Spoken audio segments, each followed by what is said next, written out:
జలగంటే మనం జిగుప్సాకర జీవిగా భావిస్తాం, కానీ అది వైద్య అవసరాలకు దాన్ని వాడుతున్నారు. మనిషిలోని చెడు రక్తం వరకు పీల్చుకొనటం దాని ప్రత్యేకత. ఈ వింత భూమికే ప్రత్యేకం.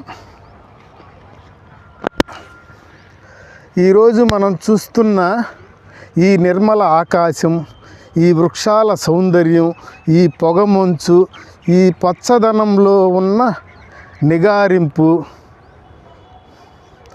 మన జీవితాలకే ప్రత్యేకం.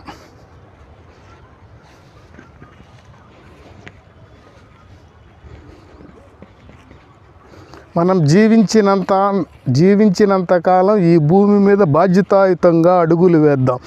సత్య శోధన, పుడమి పరిరక్షణ. గుంటూరు జాన్ సురేష్ కుమార్తో కలిసి.